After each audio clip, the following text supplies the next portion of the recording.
Good morning, everyone. Thank you for joining us today for an early start to our event. My name is Jason Marzak, and I am the director of the Adrian Arch Latin America Center. It's great to see so many new and long-standing friends of the center here, and welcome to those of you who are tuning in online for what is actually our first public event since I was actually named center director. So I very much look forward to taking our work to the next level and ensuring that we are creating the most important impact on those issues of today and tomorrow. I think this is a really critical moment for the Atlantic Council, for the Adrian Arch Latin America Center, and for the region and U.S. relations with the region. I'd also like to acknowledge we are thrilled today the presence of Adrian Arch. Adrian is a business leader and philanthropist whose vision in creating the center, Adrian now almost 4 years ago, is a clear testament to her commitment to the region and her forward thinking, and also our ambassador in residence, Capricia Marshall, who has also been with us from the beginning. And thank you, Chairman McCall, for joining us today. Your remarks on NAFTA today are eagerly anticipated.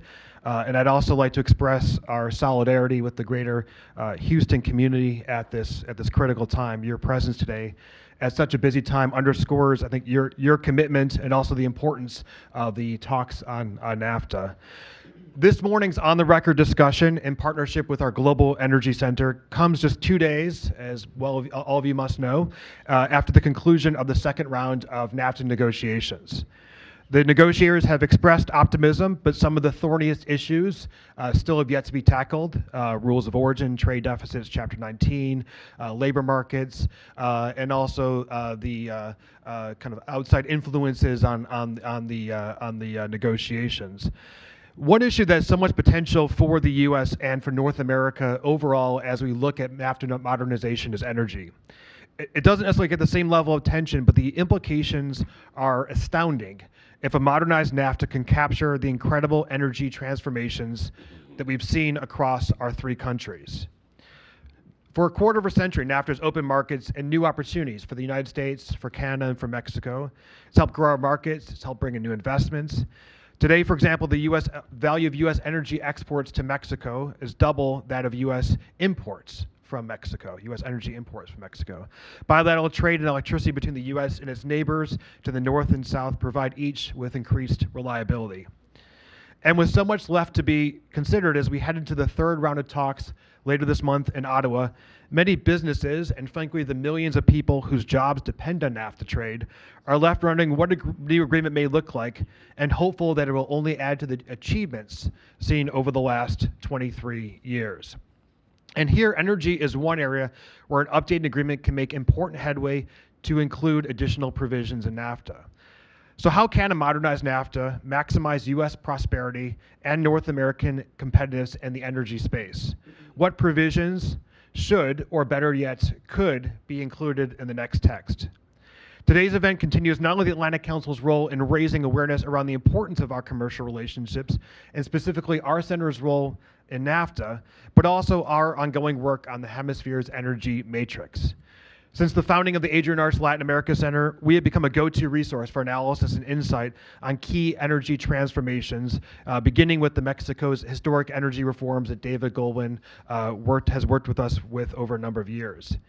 And today we're releasing a spotlight publication authored by David Goldwyn, who is a chairman of the Atlantic Council Energy Advisory Board and also non-resident senior fellow in the Adrian Arch Latin America Center.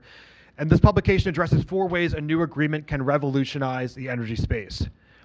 He's going to discuss the takeaways during a panel discussion with Jeff Schott of the Peters Institute and Sean Donnan from the Financial Times, and moderated by Axios' Amy Harder, which will begin immediately after keynote remarks from Chairman McCall. So thank you for each of you for joining us today. Now it's my great honor to introduce Chairman Michael McCall, the very distinguished 7-term representative of Texas's 10th District and the chairman of the House Committee on Homeland Security.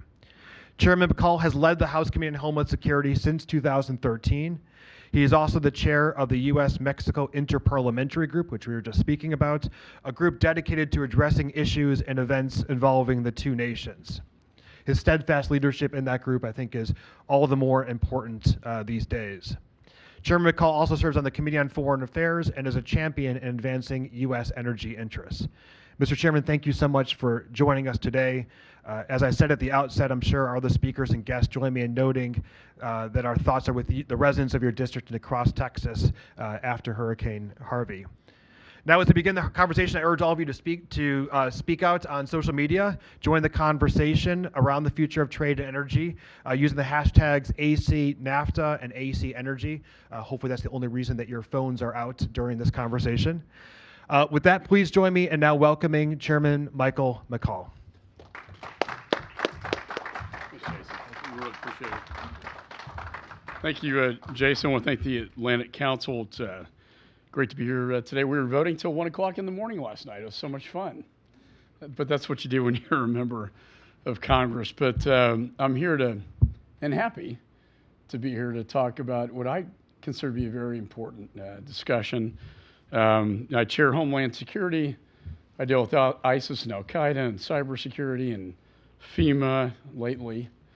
But our relationship, particularly with Mexico, and in Canada with NAFTA, I think is a cutting edge issue, and that's what I'm going to focus on this morning. Thank you for your condolences to my state. I spent the last week going through a lot of flooded areas. I have to say the response, federal, state, and local, was bar none the best I've seen, which is good news. Bad news is there's a lot of damage that was done, a lot of flooding, unprecedented flooding. My grandfather was in the 1900 Galveston hurricane. He survived it, 6 years old, climbed to the top of a tree, and 10,000 people died in that event. In this one, we've saved 20,000 people by rescue efforts, and a lot of it wasn't just government. It was what I called Operation Dunkirk. We had a lot of private citizen boats going out and saving people, and the Cajun Navy, who I didn't know existed until this event, came out and saved people. And to my good friend here, let's hope Irma does not, let's hope she slows down, or maybe goes a little bit to the north and east. These hurricanes, we haven't had them in quite a while. NOAA has warned us over the last year. I'm not talking about the guy that built the ark. I'm talking about the science, and they've seen this coming, and unfortunately, it's happening. And so I'm very much on top of that as we speak. So thank you for your thoughts on that, and I pray for those again in path of the Hurricane Irma as it speeds up into a Category 5 to the Caribbean and to Florida, beautiful part of our country down there. I'd like to thank the heroic efforts of what I saw back home with our National Guard and active duty, state and local law enforcement, the churches, the schools who opened their door. I've never seen this kind of compassion. And we talked a lot. We're proud in Texas. We talk about Texans helping Texans, but let's be honest. It was people all across this nation helping my state. I had calls from so many members to charities all across the country, bring in assets to just to help their fellow man, and that's what we needed, and that's what we should do. It's going to be a long road to recovery, and we passed the Harvey supplemental yesterday, and it's the first of several to come, and unfortunately I think we'll be doing the same with Irma to make sure our disaster relief fund has the funds necessary to adequately respond. Getting to NAFTA, though, it's been 25 years since the ratification of NAFTA, before this was invented, just to put it in perspective. It's an agreement that, in my view, has been largely successful to the United States, Mexico, and Canada. And it's enhanced our global competitiveness of the North American trading bloc as a whole, with Canada, the United States, and Mexico. However, in the past 2 decades, I think the world has changed in significant ways as new technologies have been deployed and developed, and governments have made groundbreaking reforms in the way they operate. I think this has created new threats and challenges, both also new opportunities for engagement in meaningful ways, both politically and economically. And as chairman of the Homeland Security Committee, I've worked hard to confront the evolving threats facing our nation from bad actors. As a representative of my state, I've worked to capitalize on economic opportunities before us now. And the United States and Mexico have many joint economic interests. As it was mentioned by Jason, I chair the U.S.-Mexico Interparliamentary Working Group. It's a bilateral, our Congress and their Congress getting together. It was established in 1960. First being Mexico City. President Kennedy actually came down to celebrate the two Congresses meeting together. And it's continued ever since. And I've been proud to be the chairman of this partnership for the last decade. And we convene not just once a year, but regularly to discuss ways our two nations can enhance our partnership. So this year, on June the 4th, I led a delegation to Mexico City. This was the 53rd annual meeting of the IPG, during which, let's be honest, one of the most challenging times for obvious reasons in our bilateral relationship. During our summit, our delegation engaged in legislative diplomacy. That's what I like to call it. State Department, Roberta Jacobson, very dear friend of mine, has had very posts within the State Department. Now she's our ambassador to Mexico. I work very well and effectively with her, but as a legislator, we go down and we do legislative diplomacy. And we recognize that while differences of opinion between our countries remain, we must work together to face the challenges ahead to create a better tomorrow. And when I say those differences, this was actually the most challenging U.S.-Mexico IPG I've ever participated in. Because, and I'll just say it, the rhetoric from the White House. The rhetoric was very anti-Mexico, talking about a wall. My view was that my role, the best way I could serve, was to bring these countries together, was to give assurance to them that the United States views Mexico as our friend, our neighbor, and our trading partner. Yes, we have security interests that we share, and we have problems with some of what they do and the drug cartels. But overall, they're our largest trading partner. Overall, Pemex reform is important. Overall, we're intertwined together. And what I told them at the outset was that I stand here with the delegation from the United States in support of the Mexican people. And that got met with a standing ovation by the Mexican delegation. That was, last, June. And I think those words, came at the right time to sort of, let's calm down. We're not enemies. We're friends. And we're going to talk about the issues most important to our two countries. That laid the predicate to, I think, having then one of the most successful U.S.-Mexico interparliamentary meetings. And I'll get in more specifically into NAFTA, which is we talked a lot about security. We talked a lot about Pemex and energy, and we talked a lot about NAFTA. I think all parties agree that NAFTA requires substantial reforms to enhance the agreement and reflect the 21st century of today. And what I found was that our differences were less than what we had in common. And for example, in 1994, when NAFTA was ratified, cell phones were hardly smart, e-commerce was in its infant stage, digital economy did not exist, data flows did not require protection. In the same way, the idea that Mexico would one day privatize its state-owned energy giant, which I strongly supported for many years, and they finally did it. In one of the most, look, I'm a politician. This was a political accomplishment that we quite honestly didn't think they could do. And they pulled it off. And it was huge. To allow foreign investment 10 years ago in Pemex was nothing more than a pipe dream. This was not supposed to happen, and yet they did it. And I have continued to encourage and applaud them for their efforts. Today, we live in a world much different from that of the past, and modernization, I call it. We didn't talk about repealing NAFTA and replacing NAFTA. Our words were very important as diplomats, and that was modernization of NAFTA. And both sides agreed it's not only necessary, but it also presents opportunities for the United States to work collaboratively with both Mexico and Canada.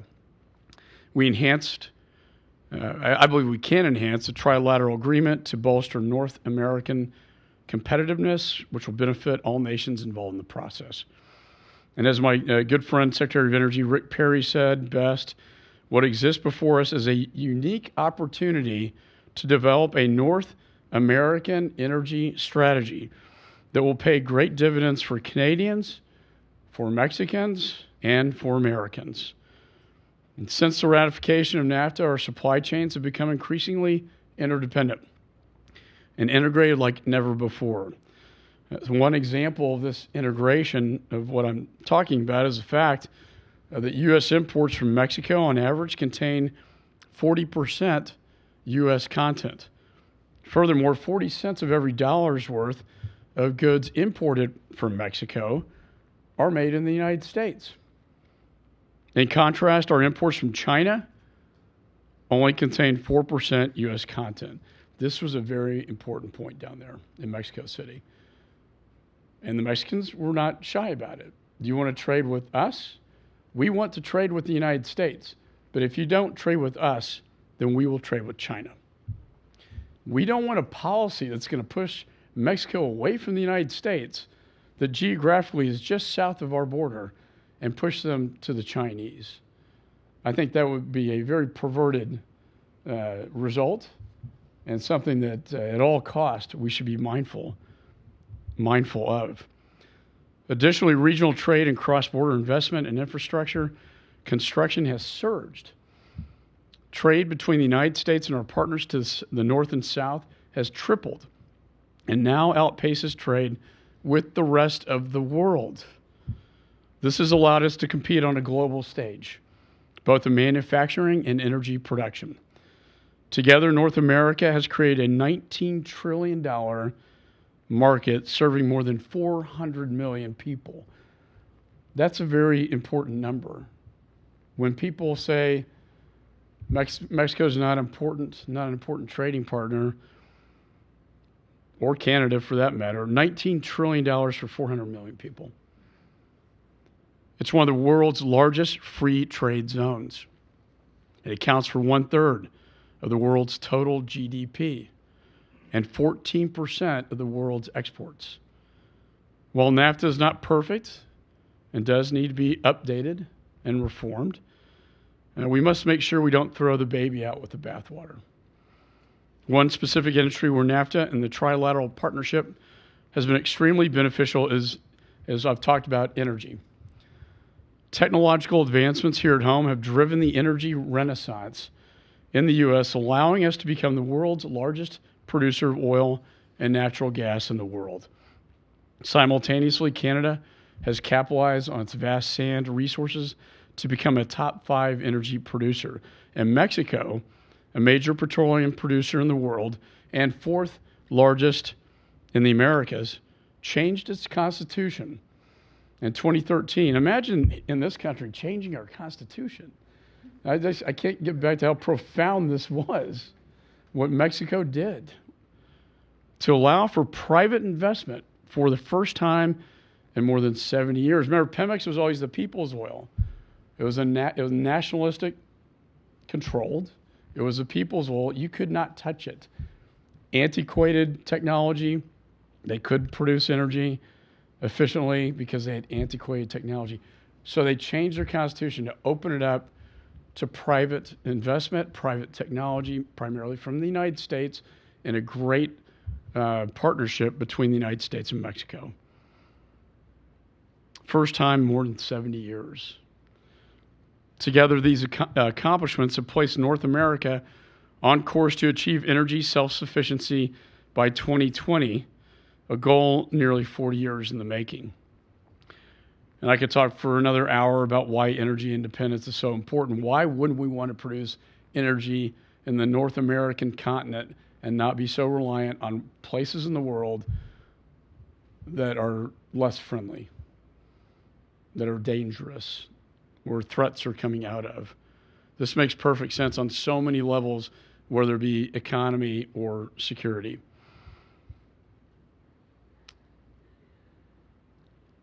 There's been a zero tariff, investor protections provisions in NAFTA, trade liberalization and market access policies. Example, in 2016, the U.S. exported 1.6 billion barrels of crude oil and toll products to Canada and Mexico. We lifted in the Congress the ban on crude oil exports, primarily to help Ukraine and Eastern Europe off the energy dependence of Russia. That same year in 2016, the U.S. imported 1.4 billion in crude oil and total products from Canada and Mexico. Last year, 81 U.S. refineries imported crude oil from either Canada or Mexico, which turned them into products available for use by Americans, creating jobs and economic growth. This has allowed the United States to enhance our energy security, support more than 10 million energy-related jobs here at home, and provide affordable, reliable goods and services to Americans. I think I'm making the case for NAFTA. I think the White House is understanding this as well.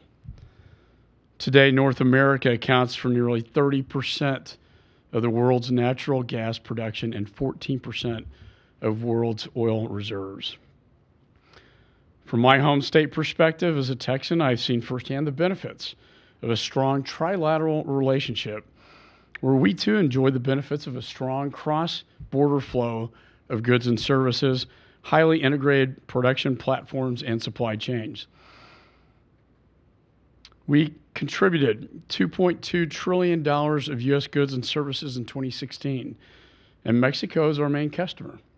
And since NAFTA went into effect in '94, Texas exports have grown much faster than exports for the rest of the United States, comprising of a third of total goods worth $92 billion annually, supporting 380,000 jobs. So as this administration correctly highlights in their negotiating objectives, that the United States must work to strengthen energy production and support for North American energy security and independence. I can say NAFTA is not perfect and it must be modernized, but it cannot be scrapped. I believe that's a position in the 21st century challenges that we face that everyone should support and does. From rules of origin and intellectual property to e-commerce and digital trade, no one can deny that the landscape since 1994 has changed in dramatic ways that were difficult to imagine so many years ago. So we must responsibly address these changes as we renegotiate NAFTA itself. Specifically, any NAFTA modernization should reflect the economic reform Mexico has undergone related to its energy sector to ensure the United States and Canada are given treaty status and therefore requiring Mexico to open the sector. Technology will only continue to advance, and the threats and challenges we face will only multiply at speeds difficult to comprehend. We must work to reform NAFTA to update chapters regarding intellectual property and rules of origin. All this while advocating for inclusions of new chapters to address new advances in technology, such as e-commerce, digital trade, updating the agreement to reflect political reforms made to key sectors of the economy. I extend my sincere report. When we were done with our U.S.-Mexico meetings, we came up with a U.S.-Mexico document of principles that the United States delegation and Mexican delegation agreed on. And we all signed that document. And I gave it to the Secretary of State, Mr. Tillerson. And the Mexicans ran up their chain to their leaders and the executive branch, as well as a sign that U.S. and Mexico can come together on this and provide reasonable solutions both to security but also to NAFTA. I'd like to extend my sincere support to Secretary Leitizer and his negotiating team as they continue in the third round of talks that they're in right now, slated for this month. And I like to think what we did in Mexico City laid a groundwork for what that team is doing right now. I encourage them to make progress where it can be made, maintain the benefits provided by NAFTA where they can be maintained. I have utmost confidence that the United States, Canada, and Mexico will be able to come to an agreement on this NAFTA modernization, and hopeful negotiations will conclude on time. The energy relationship we share with Canada and Mexico and the benefits and interdependent, integrated nature of this relationship really should serve as a reminder that we can accomplish anything working together. As I've said before, NAFTA is not perfect. Nothing is, and it must be modernized, but it has helped foster the important dynamic energy relationship between our countries. And I think when I talk to both the Mexican delegation and to United States energy companies, the idea of putting energy under the umbrella of the NAFTA framework was a win-win. And as a negotiator, that's what we were looking for, was a win-win. What's good for the Mexican people? What's good for the people of the United States? And that was a common thread that we saw. If you put energy under the NAFTA umbrella, it gives our energy companies a legal framework under which to operate, therefore incentivizing and encouraging them to invest in Mexico. And at the same time, from the Mexican perspective, they know that the result of that is going to be more and greater energy investment in Mexico. It's a true partnership between the three countries that I think will make all three better off in the long run. So I believe as we move forward, the president has a right to prioritize the impact any agreement with foreign nations that they have with the United States. That's what we're elected to do, but we must not forget the success of the American worker is tied to the integrated, interconnected supply chains which have formed over the years. And as Secretary Wilbur Ross highlighted in May of this year, the goal of these negotiations should be do no harm. So round 2 of NAFTA negotiations concluded this week. The next round will be held September 23rd to 27th in Ottawa, Canada. From my discussions, both with the Mexicans and the administration, I remain confident that negotiators from all sides will continue to engage in meaningful dialogue to ensure the economic vitality of North America, that it remains a priority, allowing our economies to compete, expand, and flourish on the global stage. So with that, I know this is a very educated crowd.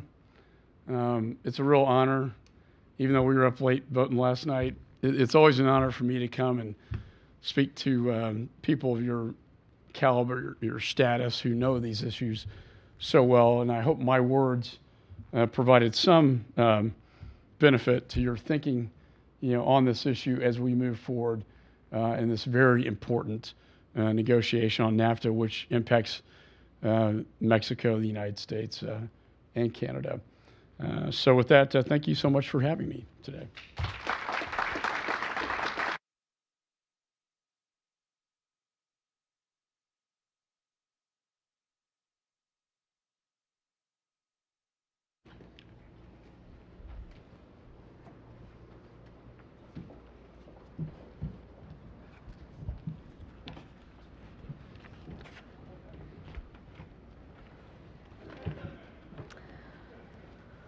Well, good morning, everyone. Can people hear me in the back? Okay, great. Well, I just want to say thank you for everybody being here this morning. I think the chairman got us off to a great start. I think Jason already introduced people, but just as a refresher, I have David right here. Next to him is Jeff Schott, and then Sean Donnan at the end.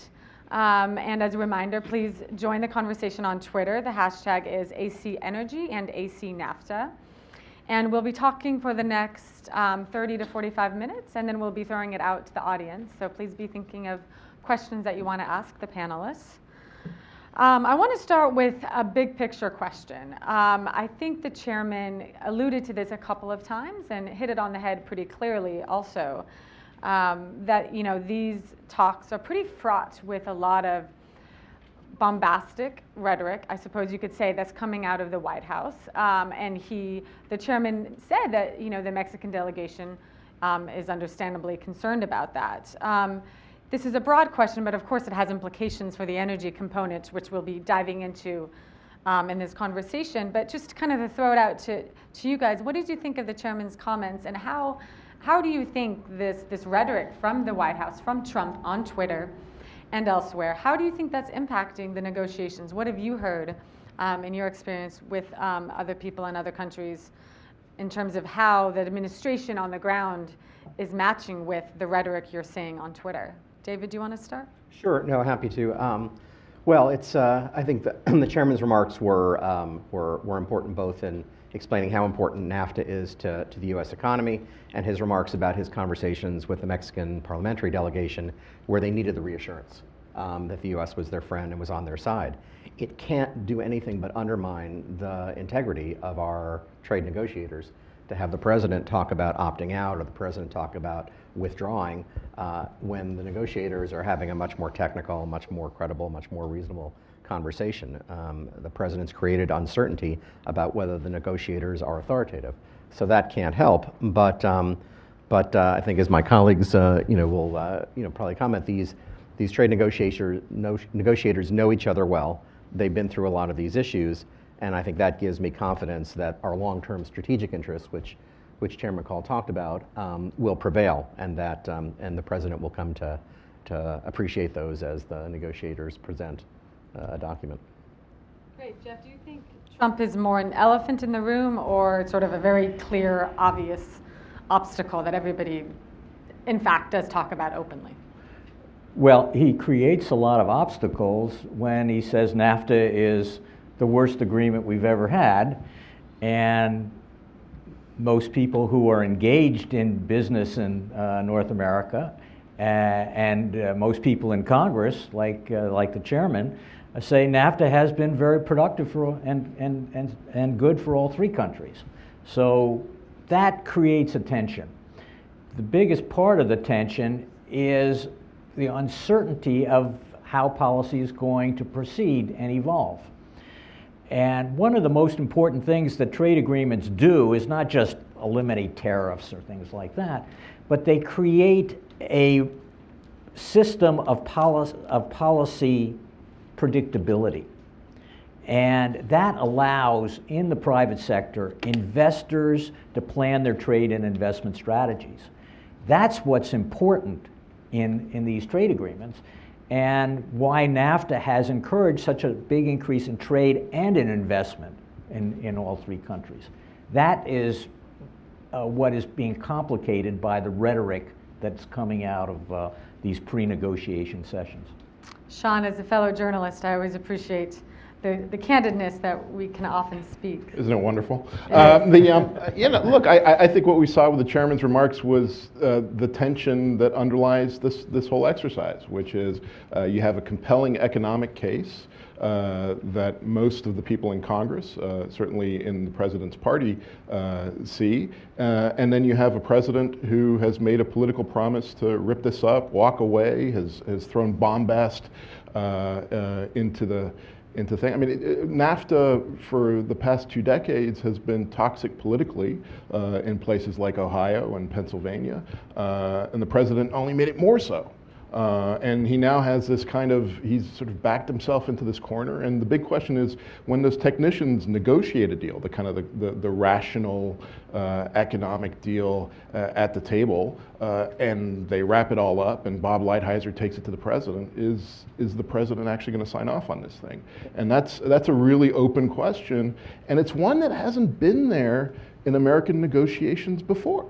Just the uncertainty. Just the complete uncertainty about this, and that's the whole problem we've got here. Is trade agreements are affirmations of alliances. They create certainty, and here we're seeing the opposite with this, and we've seen it with Korea. We've seen it with relationships with the EU and the barbs that are aimed at Germany and so on. So it's. I mean, it's such a, there's such a disconnect between the words that we hear from someone like the chairman on NAFTA and what we read on Twitter. Although I would say that's true for almost every policy issue happening right now across Washington. Absolutely. David, let's drill down a little bit onto the energy pieces of this. So you are today with a new publication here at the Council. Can you help us understand in a couple of minutes, as opposed to a big long speech, although I'm sure you have the knowledge to do that. Can you help us understand just how NAFTA has changed the energy industry over the last 2 decades? Sure. Well, I divide this into 3 baskets. I think one is that it's expanded markets for the U.S. The second is it's created enormous efficiencies in the energy industry in all 3 countries. And the third is that it's added a tremendous amount of resilience to the North American energy system. So on the market point, I mean, the U.S. has been able to, to export by having lower tariffs. We have huge export markets. So 60% of our natural gas is exported to Mexico, where we have a 40% market share in that country. Natural gas demand is not growing in the U.S., so that's a huge market for us. With Canada, we have a seamless pipeline, border. right? Sorry? Pipeline. Pipeline, right? Piped gas. With Canada, we have a seamless border. We trade in electricity, we trade nuclear, we trade gas based on seasonality. We send them diluent, they send us heavy oil. We send them light oil that they refine in their refineries. And then the U.S. Product system, the refining system, the lowest refiner acquisition cost, the cheapest oil we get, comes from Canada by pipe to the U.S. refining system, where we make product that we sell to Mexico and we sell to the rest of the world. We're an exporter. So we've got these huge markets in oil, in gas, in products. And the efficiency of the system is that we have an incredibly efficient refining system that depends on the oil that we get from Mexico and Canada, and we sell them our products. So it's highly integrated, it's highly efficient. And I think in terms of resilience, as we're seeing with these storms now, it's good to have oil that comes that's not seaborne. It's good to have other sources where you can get product. And we saw it in Superstorm Sandy. The more we have deeper integration, the more resilient we'll be. The more we have interconnected pipelines and harmonized standards, the more we're going to have trade in electricity, the more we're going to have trade in products. So this has been huge for the U.S. industry. Frankly, the survival of the U.S. gas industry really depends on Mexico, and the survival of the refining industry depends on exports to the hemisphere, Mexico and others. So it's critical for us, and it's been an enormous boon. So that's why the 3 countries, trade associations came out with a very long paper, but basically the headline was, do no harm. It's not broke, don't fix it. So, as I think most of us in this room know, and the chairman commented, NAFTA, as it now stands, and the negotiations that are going underway, does not have an explicit chapter on energy. A question for all: why do you think that is, and do you think we'll see something like that before things are over? And if not an explicit chapter, then where best could it be addressed? Maybe Jeff, do you want to start? It doesn't really matter whether it's a chapter or whether energy issues are embedded in a number of different chapters, including investment. That's probably the most important. Mexico had exceptions to the original deal because of its constitutional constraints on foreign investment in the Mexican energy industry. Those have been substantially lifted as a result of the constitutional reforms that the chairman talked about. There obviously is a risk of reversal, but in the NAFTA itself, one of the ways you modernize is to try to lock in those reforms in terms of international obligation. And that is something that should be readily done, easily. Nothing is easy in trade negotiations, but it should be readily done to the benefit of both the United States and Mexico. That is one of the key things in the energy sector. But another area that goes beyond oil and gas is to talk about renewables. Mm-hmm. And there we need to have greater integration. This is one area where we don't have as complete integration as David was talking about, where much more could be done in terms of infrastructure investment on both sides of the border and cross-border to allow the development of renewable energy resources in both countries. Sean, do you think there needs to be a chapter on energy? I mean, like Jeff, I don't think it matters in particular. I think it's always a wonderful symbolic gesture if you have a specific chapter on energy. It's clear that you need to update the agreement because of the constitutional changes you've had in Mexico and so on. But I do think there's, again, this issue of uncertainty. So this week we've had Obrador, the presidential candidate in Mexico, talk about possibly renegotiating the contracts that they've signed on oil fields and oil developments, already talking about that, talking about revisiting these things to see if they were actually in the interest of the Mexican people. Anything that NAFTA can do to create greater certainty for investors is going to be really important, not just from a U.S. side, but also from a Mexican side in terms of attracting investment. Do you have some comment? Yeah. In addition, and maybe a slightly different interpretation, I agree that you don't really need an energy chapter. What we need is to add more categories to the we need to cover digital trade. We need to cover more goods which are relevant to trade and energy. But I think the Mexican aspect, it's important to be precise. I think what we heard from Lopez Obrador, he talked about respecting the existing contracts, but looking at the contracts. And so there's a difference in the sense that in terms of investment security. So I mean, he took a lot of cheap shots, I think, at the energy reforms when he was here. He was blaming the drop in production for reforms haven't happened quickly enough. The investment hasn't shown up. Those are all timing issues. But I think that's really, he painted the picture of what life could look like without NAFTA. Because he said Mexico's importing product. We should fix our 6 refineries and build 2 more, even though they're kind of highly inefficient. He said so we don't need to be importing all this gasoline. Well, that's what life looks like when everybody wants to buy national. Is you don't have that trade and you have inefficient investment. And what does it mean? Pemex is still a state-owned enterprise, but it means they're going to direct Pemex to invest in things that they could otherwise import more cheaply from us. That could be unconventional gas, it could be refined product, so you get more of those inefficiencies, and maybe they want their own clean energy, maybe they don't want to trade in wind energy or in solar with us. So I think what he painted was what life could look like without it if we don't have comparative advantage. But what I did take comfort in was that despite the cheap shots, he wasn't talking about tearing up the reform. Their constitutional level, the PAN and the PRI still have a majority in the legislature. So what we're talking about with Lopez Obrador is not, a revocation of the Mexican reforms. We're talking about Pemex not really modernizing. We're talking about a slowdown, and maybe we're talking about more aggressive enforcement of the contracts.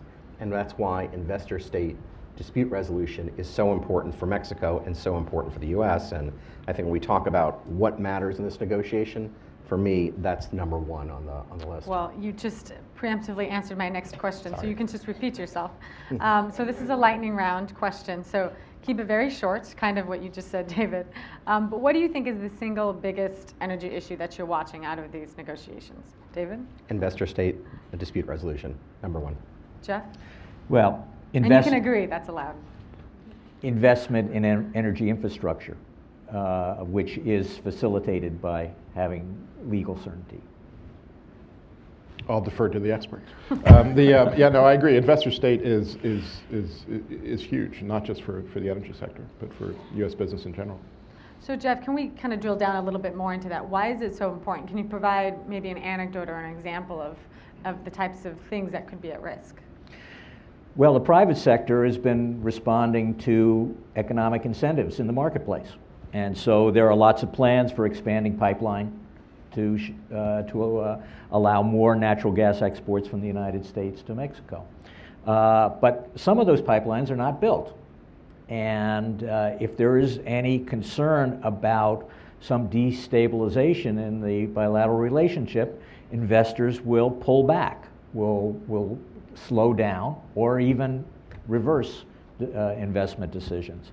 So that's why I focused on policy predictability to allow private companies to go forward with their plans that they think is going to be efficient. If you add the political considerations that David was talking about that impose new inefficiencies in business decisions, whether it's state-owned or private companies, then that's going to impede investment. Yeah, I'd also, the other thing that's really at risk is the future of deep water investment in Mexico. So you're talking about contracts where, it's, $100 million, $200 million a well. You're waiting 8 years to make money.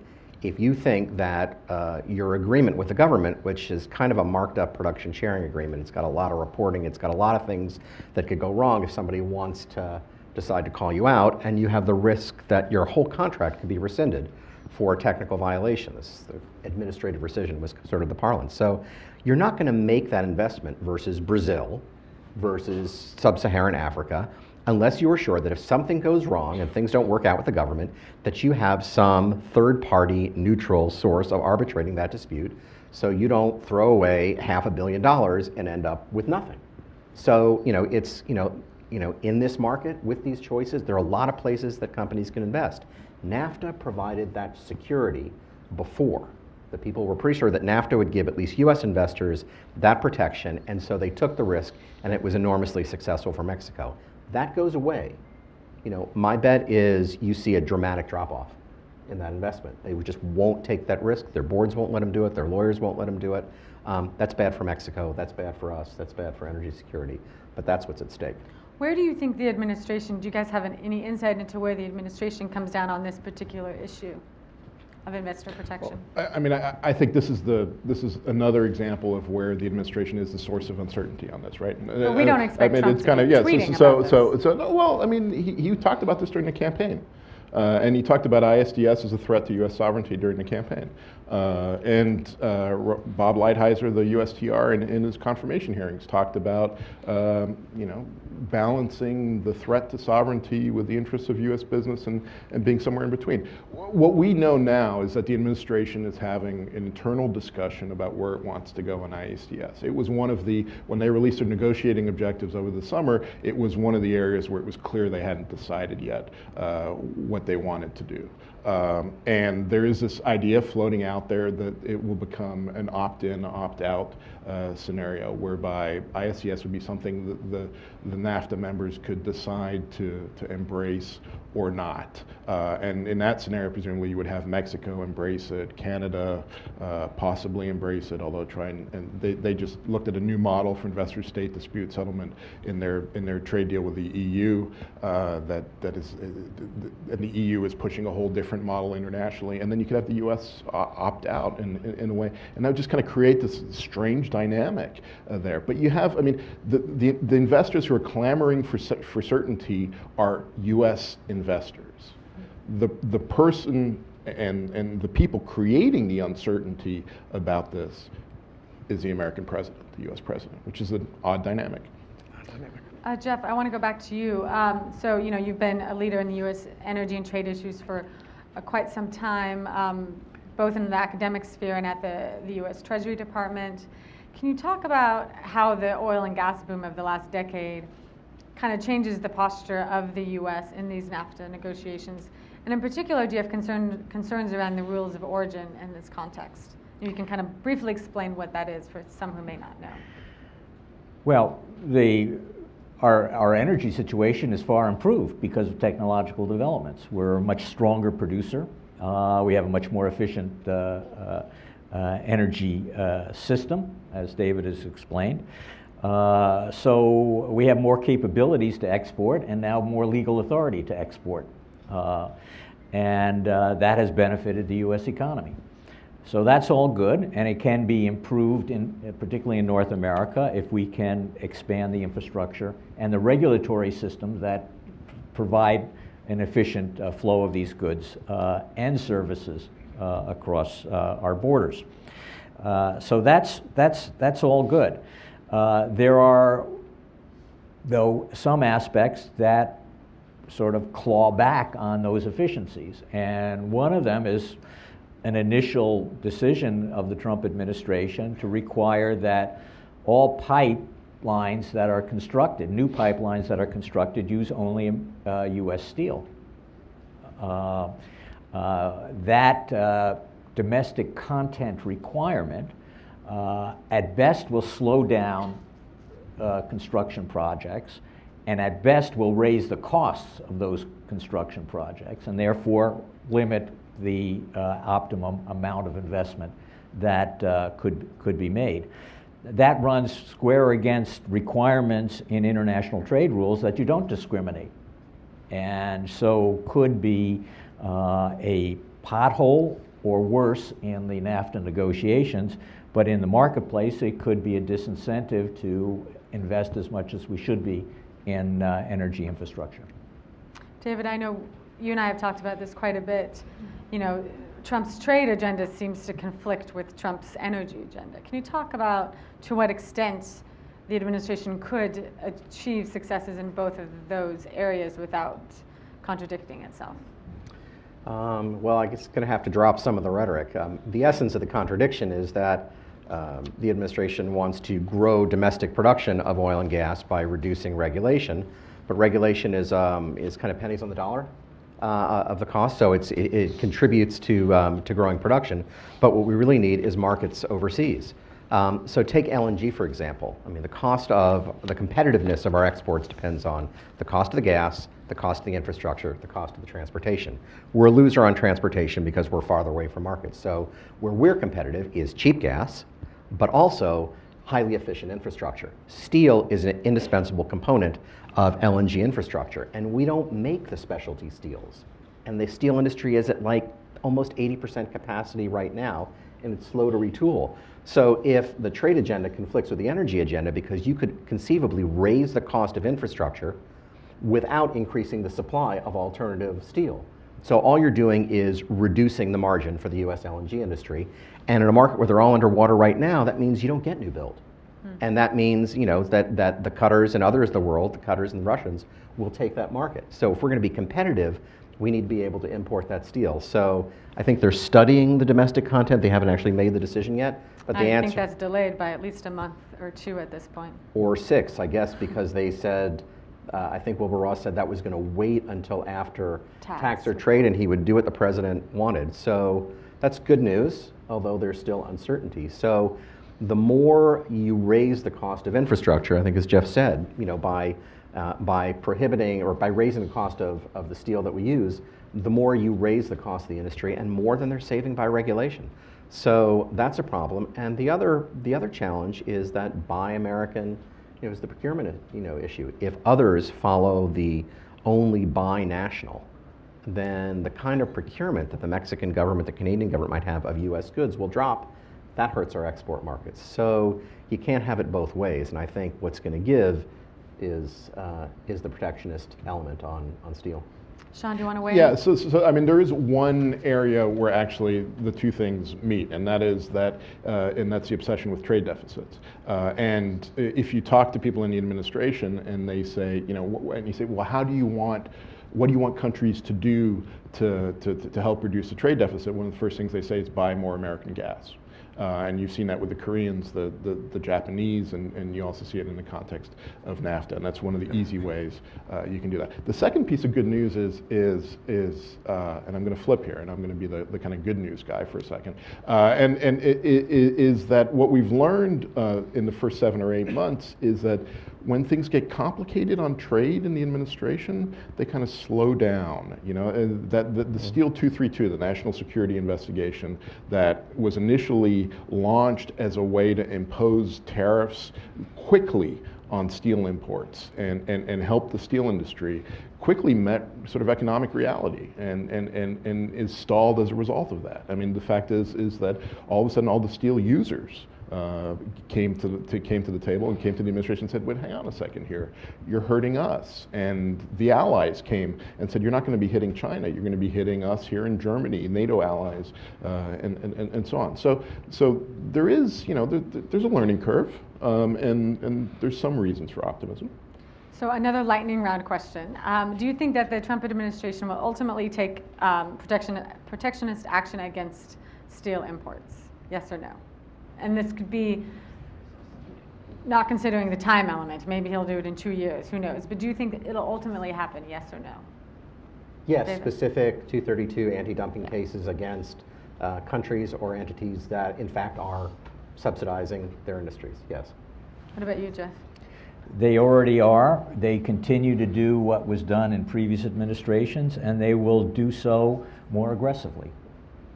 I mean, I think they will continue to do the anti-dumping moves, Yeah. and we've seen that this week with an investigation launched yesterday on steel flange imports from China and India. Yeah. But I don't think the 232 national security thing will result in its own process. Great. Jeff, going back to you, you recently published a piece analyzing the Trump administration's priorities for the NAFTA renegotiations. And among that was the focus on improving bilateral trade balances. Could growing energy exports to Mexico help address this? The purpose of trade agreement is to increase trade and investment. Full stop. So countries who negotiate trade agreements don't think about bilateral trade deficits because that is actually an irrelevant factor in economics. The Trump White House is about the only place in the world that thinks differently. Are you concerned that there's too much focus on the trade imbalance simply for the trade imbalance? I think it's a political symbol to them that the agreement is succeeding or failing. It doesn't make any sense in economics, but that's the way they think. But what you want is to expand exports and to expand imports so that you make better use of the resources in all of your trading partners and become more efficient and productive. That's where you get higher economic growth, and through higher economic growth, you get more employment. That's what they ultimately want. So expanding energy exports from the United States is a good thing and part of that equation. But it's not necessarily going to lead to a significant change in the bilateral trade deficit. We've talked a lot about oil and gas in the context of NAFTA, but I think renewable energy is also increasingly a big focus of trade issues. I think the administration is also considering a pending trade petition on solar tariffs against China. Can one or all of you discuss, number one, how renewable energy could be improved upon in this agreement, and then also specifically any thoughts about this solar petition case? I'm happy to start. I mean, there's tremendous potential to maximize comparative advantages between the countries on trade and renewable energy. So Canada has hydropower in the Northeast. A lot of Massachusetts still uses coal. So you could certainly have clean energy trade there. There is great solar capacity in Baja and wind capacity in Baja, which can come into California, which wants greater share of renewables. Texas has excess wind energy, which it's beginning to export into Mexico. So there's tremendous potential there. And there's also the clean energy goods. I mean, we make the smart grid, the software, sort of the digital backbone of what's becoming an increasingly digitized industry, particularly in electricity. So, it's trade. It's pretty much one way. It's us being able to sell that. But we're talking also about government procurement. So I think there's tremendous potential for that trade, but you've got to harmonize standards in the equipment. You've got to harmonize the rules of exchange, and you still have to respect the domestic preferences to promote renewable energy. So you're talking about not, and this is where ISDS gets a little complicated, is nobody wants their domestic rules overturned by some international bodies. So we're not going to give up the production tax credit and the solar tax credit, and Mexico's not going to change its clean energy certificates. You're talking about harmonizing the rules for trade while respecting national regulation. But I mean, that is the future. That market share is growing. It's growing in all three countries, and the natural synergies are huge if we allow that trade to take place. One more lightning round question, which doesn't deal directly with NAFTA, but it does with renewable energy, and it's a quite topical issue about the solar petition case. Two solar manufacturers here in the U.S. are asking the Trump administration to impose tariffs on parts of the Chinese solar industry. The ITC is expected to make a decision by September 22nd. So another yes or no question. Do you think the Trump administration will ultimately take protectionist action against these solar companies in China? A yes or no? Maybe. That's not an allowable answer. But I think it's maybe because there's a complexity that you missed there in your question, is that one of the manufacturers It's Chinese owned. Exactly. Right. Suniva, which brought the original petition, is majority Chinese owned. So it's a majority Chinese owned company asking the U.S. government to block Chinese imports, which is just an odd dynamic. So will Donald Trump side with a Chinese owned company? There's an argument that yes, possibly, because it involves jobs near Atlanta. But I mean, there's Chinese companies on all sides of that issue. absolutely, yeah. So maybe. So maybe. Okay, Jeff? It's complicated. That's also not allowed. That's not what a lightning round is. So that's all I'm getting. That, I think Sean. What about you, David? Sean Are you said I'm it going to right. guess, but I'm going to guess yes. The president's Thank got you. a hammer, and For solar saying is the nail. So wait, say that again. What you The just president's said? got a hammer. He wants a tariff. Somebody bring me a tariff. I don't want to, what he did to Wilbur Ross on China. It's like, just bring me a tariff. I think solar is his opportunity. Why not? He'll take it. And I mean, there's an interesting link to NAFTA as well with this, right? So Suniva is also pushing within NAFTA, if you look at their submissions to the USTR, for a change in the rules of origin involving solar to stop Chinese solar cells circumventing U.S. anti-dumping rules via Canada and Mexico and so on. So there's a fits. bigger. Great. And in just a couple of minutes, I'm going to throw it out to you for questions. So please be thinking of things you want to talk about. We'll have some people running around with microphones. So please keep that in mind. Are there any sleeper issues that the administration hasn't been thinking of and hasn't been getting headlines? Is there anything that you think could come up in the 11th hour of the negotiations that could throw things that we haven't talked about? Okay. Let me start in the energy area. And this is something that the administration will not be thinking about. That is, Canada has, in some provinces, has carbon taxes and other carbon mitigation regulatory policies. Ontario is sort of backing out or has totally backed out coal in power generation. Mexico has a small carbon tax. That is only going to increase and create more distortions in the North American marketplace. This is something we thought about a lot 7 years ago when we were the ones that were going to institute climate and carbon mitigation policies under Waxman-Markey legislation. And we said, well, it's unfair to have carbon dirty imports coming into the United States when U.S. firms were going to have to follow stricter carbon mitigation policies. Well, the shoe is now on the other foot, and it will become increasingly tighter.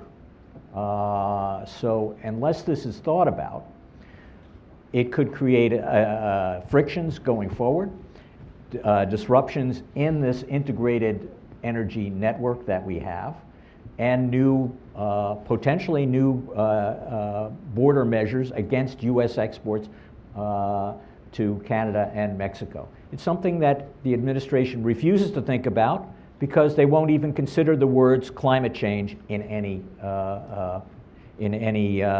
part of the negotiation. And this is something that the private sector advisors to the administration, I co-chair the Environment Advisory Group to USTR, we put this front and center in our recommendation, and it's one of the few areas of our recommendations that hasn't been followed. That's interesting. Sean, what's your thought as a journalist in terms of, I mean, have you seen climate change at all come up in these negotiations in NAFTA? Is it something that you think could be brought up by more likely the Canadians, but perhaps the Mexicans? Yeah, I mean, I think if you look at what the Canadians are advancing, it is what they've called a progressive trade agenda. And that is what I think is one of the bigger sleeper issues, and it links in with climate change, which is just the disconnect in the ambitions. I mean, Chrystia Freeland, the foreign minister, a former colleague of mine, is pushing gender rights, indigenous rights, climate change. They look at the agreement that they just struck with the EU as the model. That's the text that they are tabling. And that is so different from what this administration wants on so many things. And then you add in things like labor. I mean, it's politically, labor standards, the administration talks again game about wanting to raise wages in Mexico in order to reduce the gap and remove that kind of labor cost arbitrage across the border. But that is, I mean, they're so at odds with where the AFL-CIO is on this stuff that it's hard to see something there. So I think that whole sort of progressive trade agenda that Canada is pushing versus the nationalist agenda that the U.S. is pushing is going to be a real tension in these talks. David, one of the very few ways that we've seen the administration proactively talk about climate change, although they don't use those words, is to talk about how fracking has lowered emissions. And I know you were involved with that during your time at the State Department. Have you heard the administration talk about fracking in the environment context within the context of trade talks with other countries? Do you think that could become a talking point of the administration within the realm of trade? Because it was a talking point when they pulled out of the Paris deal. I really haven't. I think what I have heard the administration talk about is promoting LNG. So they have talked about, that's really the leading edge, I think, of their international energy agenda, is to try and promote that both for export growth and to support the domestic industry. And I think that's really, to some extent, the sleeper issue is there's an argument to be made that gas is important for decarbonization, gas is good for coal substitution. When the IEA comes out with its next World Energy Outlook, they're going to spend a lot of time on natural gas in particular.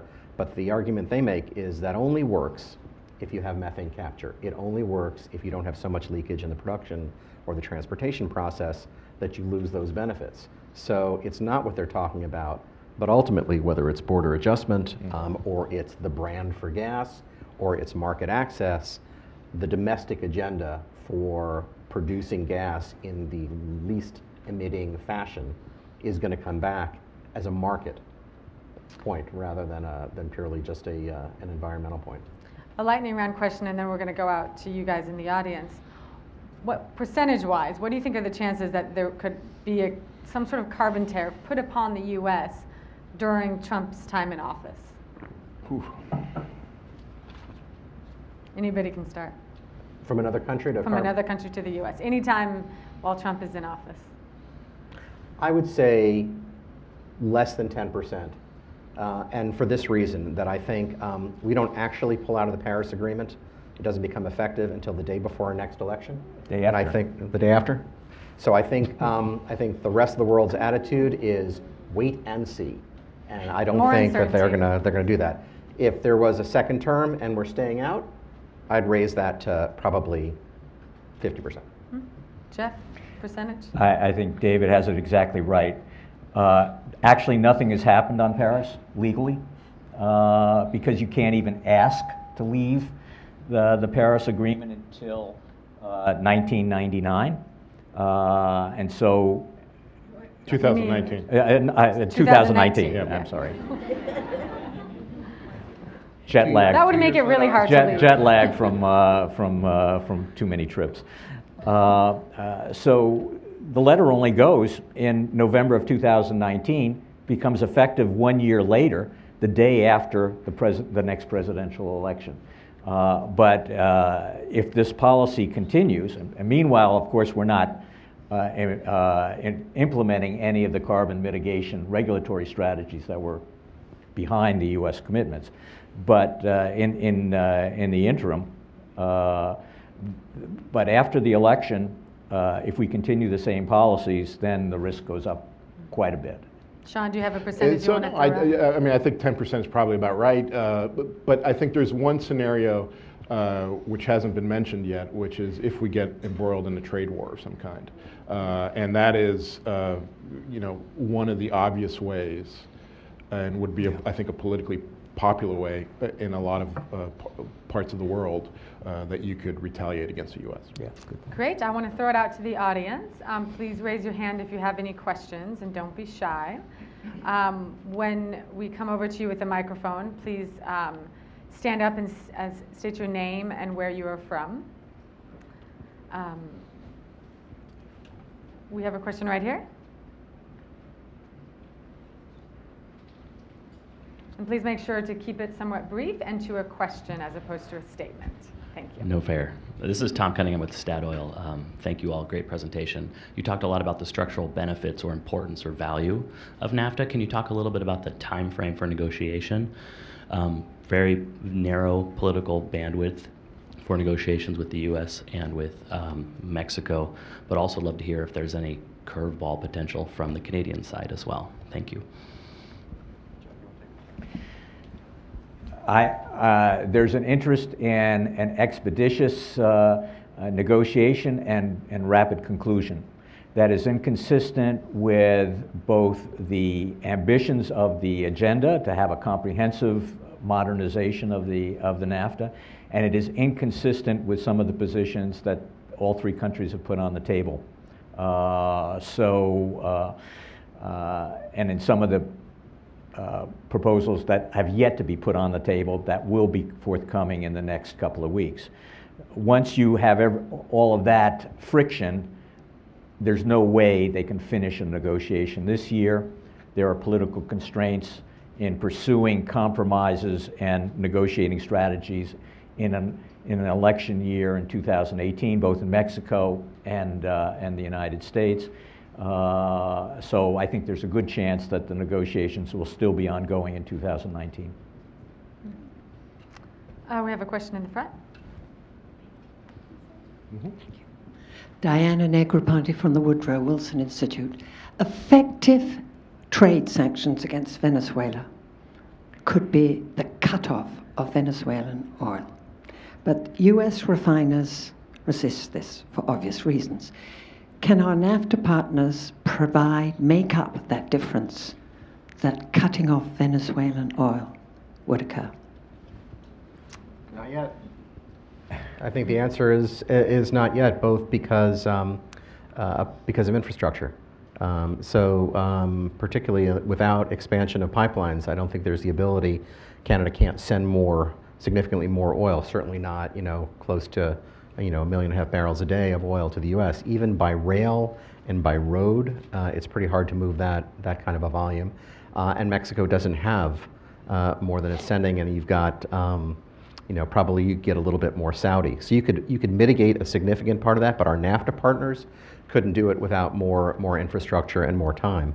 And I think a couple of the things that were behind the administration's decision to use other tools other than embargoing oil. One was not to be responsible for driving Venezuela, into crisis, which it probably would. But the other is the shock that it would provide in the U.S. system. And even with an SPR release, if you had enough heavy, it would take some time to adjust to that. But Saudi oil could compensate in the refinery mix? They have, the refineries would have to adjust a little bit. The Saudis could move more heavy than they're moving right now. And the Canadians could move some more by rail and maybe by road. But those pipelines are pretty much at capacity. That's what Keystone and all the other things are all about. It's creating more capacity. Great. Do we have some more questions from the audience right here? Hey, Brian Dabbs, Bloomberg BNA. Thanks very much for speaking. So, Jeff, I was just wanting to clarify one of the points you made about infrastructure. You had said that the uncertainty is risking projects moving forward along the border in terms of pipelines, things of that nature. Just to clarify, are you referring to the prospect of U.S. companies laying pipe from refineries in South Texas, for instance, into northern Mexico, or from natural gas fields in other parts of the country to distribution hubs there? And if you could address that really quickly, I have a quick follow-up after that. As most good journalists I was do. just talking more generally about the uncertainty about pursuing existing planned expansion of pipelines that would allow the increase of U.S. natural gas exports to Mexico.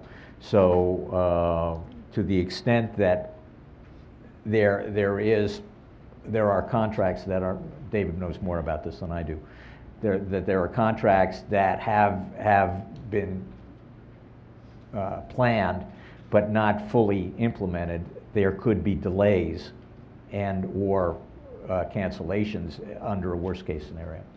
I think that's right. The other risk, and it's kind of global, not just in NAFTA, is which countries have free trade agreement status. You're going to export U.S. gas. If you have free trade agreement status, it's deemed to be the national interest.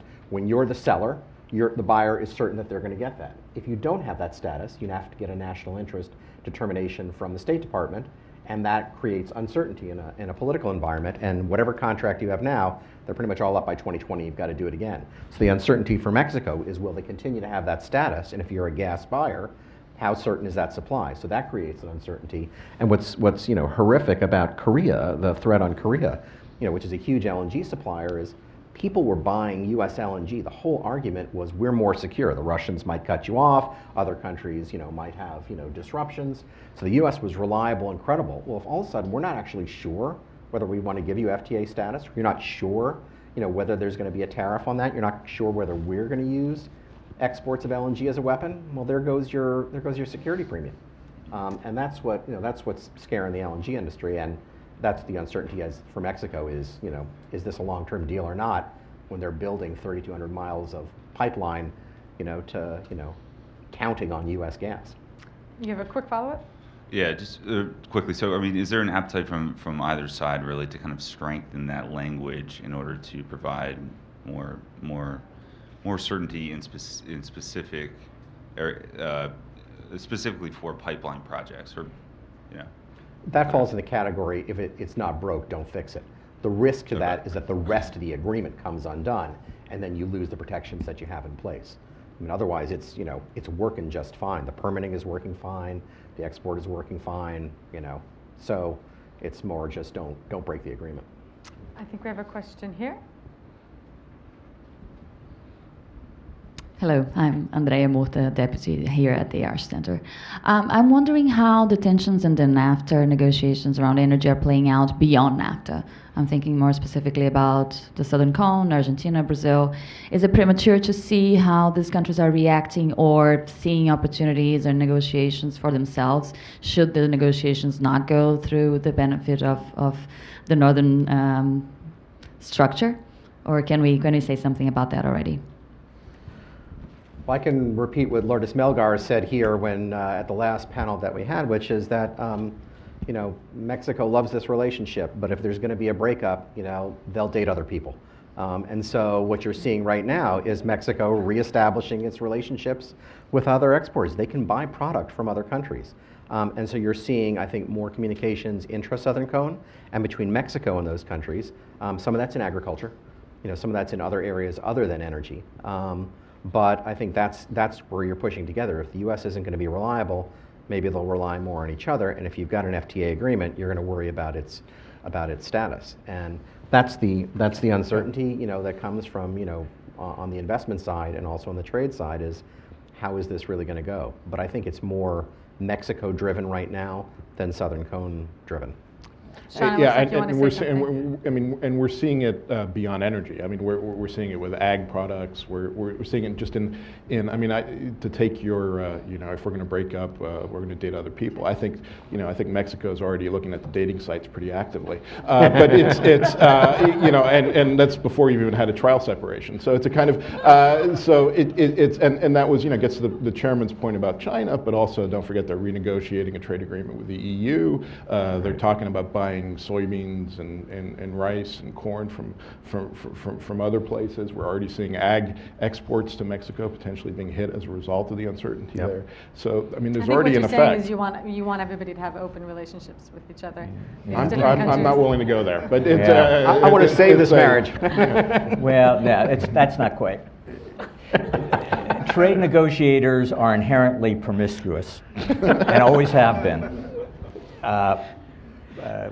Don't tell my wife.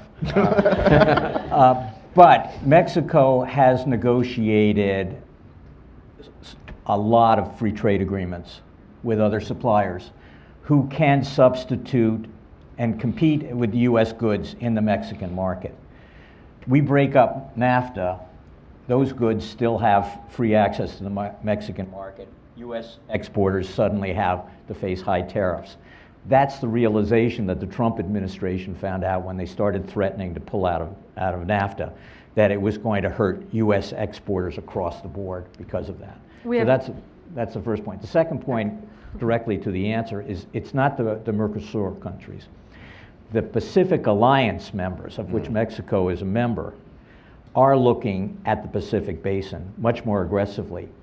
They and the Mercosur have already lived through an expectation that the Trans-Pacific Partnership was going to come into reality, and the Pacific Alliance countries still want the TPP to come into effect, and are pushing very hard to try to get that system to proceed in the Pacific Basin without the United States, but holding the door open for future U.S. membership. I think that's one of the key things to look at going forward. We have time for one more very quick question, unfortunately.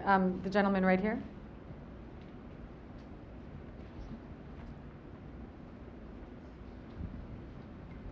Thank you. Pete Baer with Energy Wire.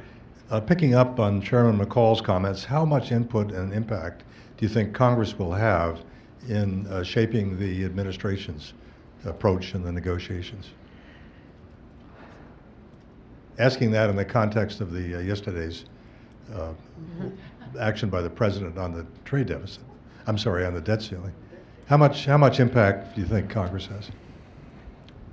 So, I mean, I think there's a lot, and they've had a lot already, right? So, initially, this was going to be a negotiation that was going to be led by Wilbur Ross. That was the president's view, and Congress said, it's the USTR. That's who, under the statutes, has to lead the negotiation, and that's because the Senate Finance and House Ways and Means Committee have historically had a much stronger relationship and an ability to kind of get into the administration there.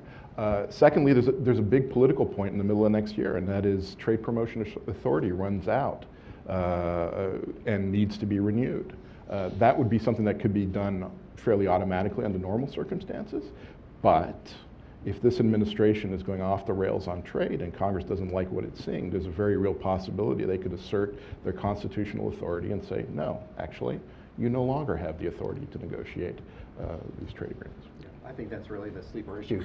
TPA constrains what they could negotiate for. It set the parameters. They had to present the negotiating strategy both in draft and in a more formal form in August, and they've got to go back, and they've also got to, potentially get it, ratified. Get it through Congress. So I think it's, I think that's the sleeper issue. Before I hand things back to Jason, one final lightning round. Do you think the NAFTA negotiations will end before or after 2019? After. Beginning of 19 or the end of 19? You can specify if you would like. Sometime during 2019. Okay, and you, Sean? I'm going to go with the provocative line that someone said to me over drinks last night, which is that the NAFTA negotiations risk becoming the Doha round of North American trade negotiations, and that they will never, ever end. Yeah. That is a good answer to end on. I want to thank everybody, and Jason is going to give us some concluding remarks. Thank you, Amy and Sean. I'm going to have to end with a more positive, upbeat note than a continuation of the Doha round. But just first, thanks, Amy, for moderating both the captivating, insightful panel, David, Jeff, Sean, for providing clarity, or at least clarity of the uncertainties, I think, as we enter the third round of negotiations. I just want to reiterate one point that Chairman McCall made at the outset, which he said, which is that what exists right now is a unique opportunity to develop North American energy industry in a way that benefits all three countries. And I think that is precisely the task that we have at hand. And to pick up on our marriage discussion, I think that this is a marriage that maybe is in need of some counseling, but a marriage that I think will hopefully get through that counseling, because it's a marriage that's critical for all three partners. We here at the age, a 21st century marriage. We here at the Adrian Arsht Latin America Center will continue to shed light and raise awareness on the importance of NAFTA, for North America. Mark your calendars for our next event, which will be on October 5th, where we'll be talking specifically about what's at stake without NAFTA for North America. Among our speakers will be former USTR World Bank President Bob Zellick. I thank Roberta Braga and Sean Miner from our team for putting this event together, and thank you all of you for joining us today.